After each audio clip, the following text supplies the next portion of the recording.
안녕하세요. 반갑습니다. 쌤조학 조은입니다.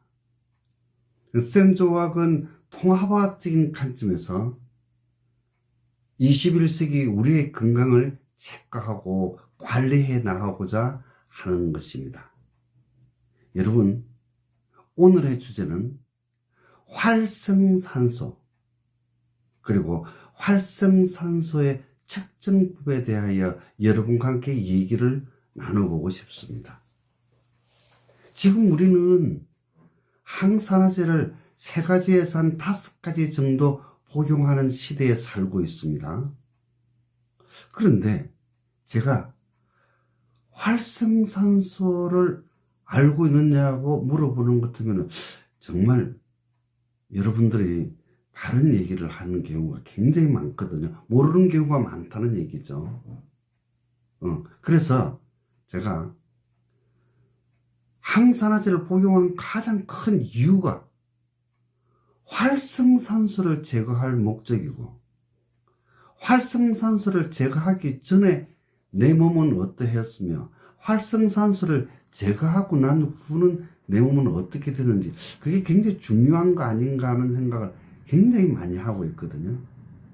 생명공학을 전공한 학자로서 정말 저는 진지하게 활성산소에 대한 재인식도 필요하고, 항산화제에 대한 재인식도 필요하고, 그리고 내 몸에 활성산소가 얼마나 있는지에 대한 측정치도 굉장히 중요하다고 생각하고 있거든요.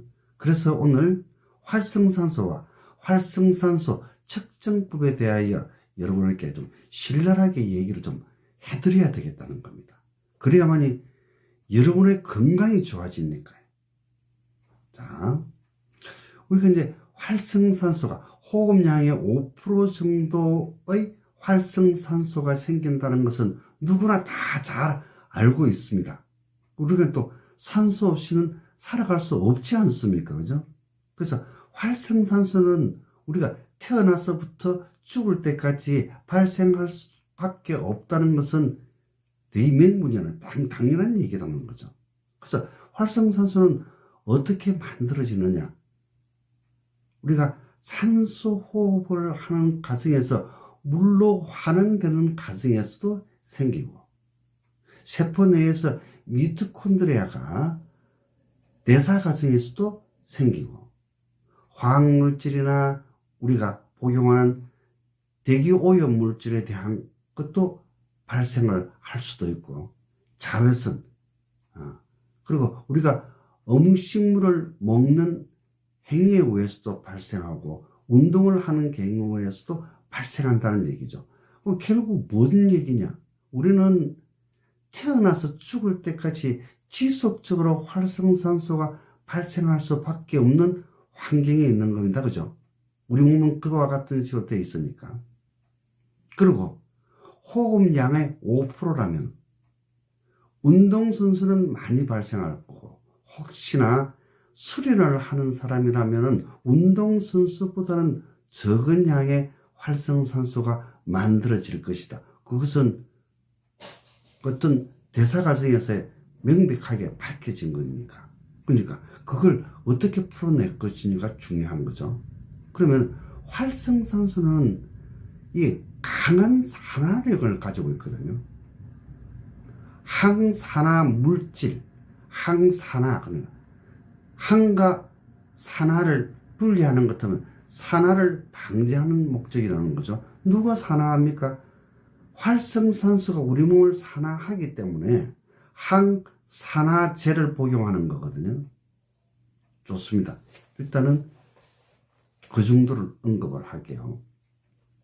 자, 그럼 활성산소가 우리 몸에 기능이 순기능이 있고 역기능이 있거든요.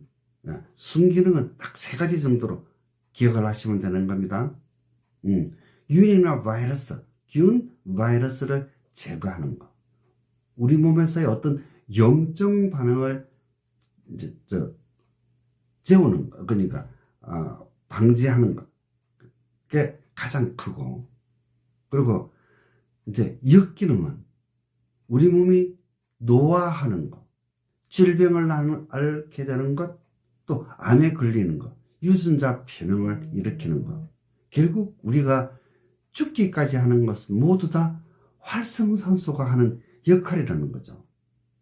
그런데 이거에 대해서 여러분들이 제가 생각할 때는 지금 제 방송을 시청하는 분 중에서 활성산소를 측정해 보신 분이 계시는지요? 제가 생각할 때는 0.00001%도 안 될 것 같은 생각이 많이 들거든요. 그래서 오늘은 활성산소를 한 4가지 정도만 언급하겠습니다. 활성산소에 대해서. 활성산소, 가장 대표적으로 여러분이 알고 있는 SOD. 예, 이것은 우리가 항산화 효소거든요. 왜? 여러분은 항산화제로서 SOD를 복용을 하셨을 것 같으니까 먼저 언급을 하는 겁니다. 그 SOD는 수폭사이드 라디칼이라는 우리 체내에서 만들어지는 물질, 그러니까 활성산소의 한 종류거든요. 그런데 제가 얘기했던 SOD라는 것은 수폭사이드 디스무타제라는 수폭사이드 라디칼을 제거하는 물질입니다. 그걸 어디서 만드느냐? 우리 체내에서 만들고 있거든요. 그것을 인위적으로, 외부적으로 우리에게 복용시키게 하는 것이 SOD라는 겁니다. 그래서 수폭사이드 같은 경우에는 24시간 지속적으로 만들어지고 있거든요. 그래서 일단 수폭사이드를 라디칼을 하시게 되고, 두 번째는 여러분 병원에 가는 것 같으면 상처 소독할 때 사용되는 게 과산화수소라는 게 알고 계시죠? 끝부 막 일어나고 딱 따갑고, 그죠? 굉장히 통증이 크죠, 그죠? 이제 그와 같은 것이 우리의 그러니까 산소를 우리 몸이 필요해서 떼어가지고 활성산소로 만들어지는 것 중에 하나가 과산화수소도 만들어진다는 얘기입니다. 과산화수소는 산화력이 엄청 강하죠. 그러나 이것은 체내에서 아주 미량이 만들어지기 때문에 심각하지 않는데, 이게 철분, 그러니까 우리 체내에 있는 적혈구와의 어떤 연관성에 따라서 가장 안 좋은 수폭사이드 라디칼로 만들어지는 경우도 있습니다. 그러니까 일단은 아시게 되는 것은 좋습니다. 그런데 세 번째, 여러분 일중항산소라는 걸 알고 계시죠? 일중항산소, 즉 우리 피부암을 일으킨다고 얘기하는, 자외선에 의해서 우리 몸이 공격을 받는 겁니다. 피부가 활성산소에 의해서 피부 변이가 오는 겁니다. 그래서 흔한 일은 아니죠. 그러나 이것이 활성산소에 의한 일중항산소라는 것에 의해서 온다는 것을 알게 되는 것은 참 좋은 것 같습니다. 그리고 이제 네 번째, 가장 심각한 겁니다. 하이드로시 라디칼이라는 건데, 하이드로시 라디칼은 2006년 이전까지는 하이드로시 라디칼을 제거할 수 있는 항산화제는 애초에 존재하지를 않았습니다. 그걸 발견한 것이 수소거든요. 수소. 2006년입니다. 그래서 항산화제라는 것은 오늘 외에 내일도 계속 개발될 겁니다. 지금 나와 있는 항산화제만 하더라도 수천 가지거든요. 그래서 계속 비약적으로 발전을 할 겁니다. 왜? 우리 생명이 연장되는 만큼 그 정도로 항산화제는 계속 개발이 된다고 보면 되는 거거든요. 그래서 이제 제가 얘기했던 하이드록시 라디칼은 얼마 전까지 2006년 이전까지는 하이드록시 라디칼을 제거할 수 있는 항산화제가 애초에 존재하지를 않았거든요. 존재한다는 것은 논문으로서 연구 결과가 나오지 아니했다는 의미로 받아들이시면 되는 겁니다. 그래서 결국은 우리는 활성산소에 의해서 우리 몸이 노화가 되고 질병이 오고 암이 오고 DNA 변형이 오고 결국 죽게까지 되는 것이다는 것이 가장 큰 철칙입니다. 그래서 이제 제가 이제 역으로 여러분에게 여쭤보고 싶은 것은 당신 몸을 위해서 이와 같은 활성산소가 만들어진다는 것은 요즘 한국 사람들 누구나 다 알아. 그렇기 때문에 항산화제를 복용하고 계시거든요. 근데 항산화제를 복용하는 여러분들이 여러분 체내에 지금 활성산소가 얼마나 있는지 알고 항산화제를 복용하시는지 일단 그게 굉장히 궁금한 거거든요. 제가 20몇 년 동안 활성산소 측정을 해드리고 있더라 할지라도 다들 만나는 사람마다 활성산소를 처음 측정한다고 얘기하니까 저는 굉장히 섭섭도 하고 화도 나고 그렇거든요. 왜? 당신 몸을 당신이 지킬 수 있는데 활성산소를 낮추는 것 같으면은 결국 여러분은 건강해질 수 있는 거거든요. 면역력이 올라가니까. 근데 그걸 조금 등한시하는 것 같아가지고 제가 좀 얄미울 때가 참 많아요. 그러면은 자, 우리 몸에 활성산소를 측정하는 방법은 딱 두 가지가 있습니다.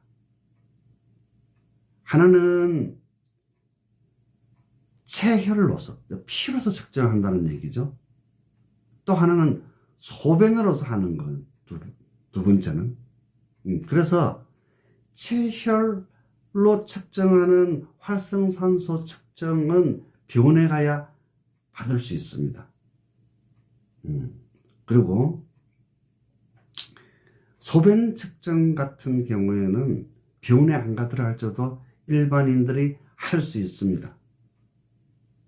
그래서 자, 병원에 안 가고 일반인들이 측정할 수 있는 방법이 요즘 굉장히 많이 개방돼서 나오고 있거든요.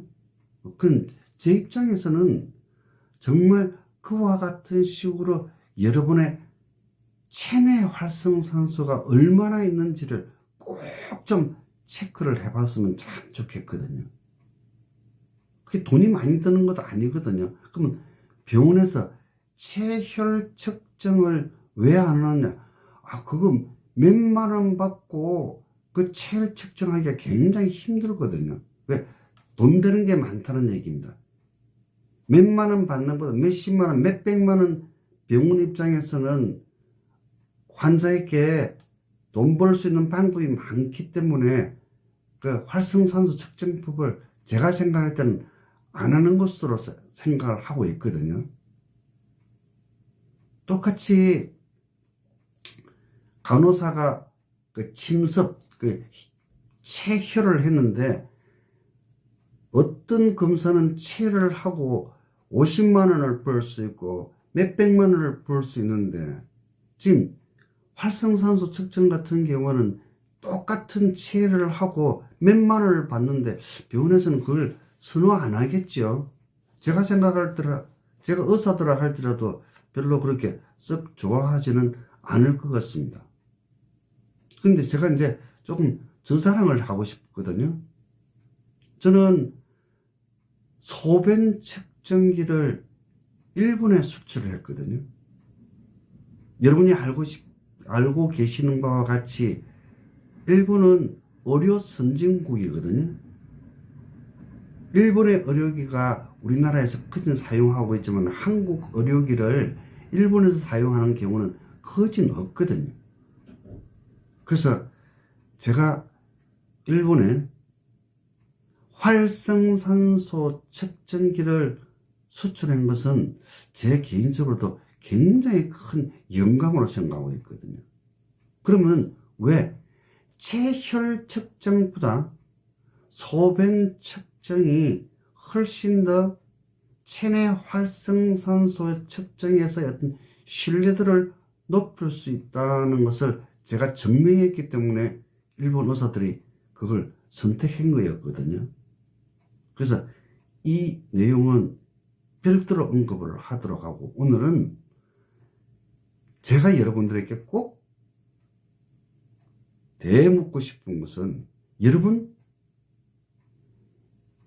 체내에 활성산소가 얼마나 있는지 알고 계세요? 그리고 여러분 체내의 활성산소를 어떻게 측정하는지 알고 계세요? 측정을 해봐야 되겠죠. 비싼 것도 아닌데. 그래서 오늘은 활성산소와 활성산소 측정법에 대해서 말씀드렸습니다. 우리 시청자 여러분들의 건강이 정말 21세기의 새로운 통합과학적인 견지에서 마무리되기를 진심으로 바랍니다. 오늘 저의 강의를 시청해 주셔서 대단히 감사합니다. 여러분 건강에 도움이 되셨다면 구독, 좋아요, 알림 부탁합니다.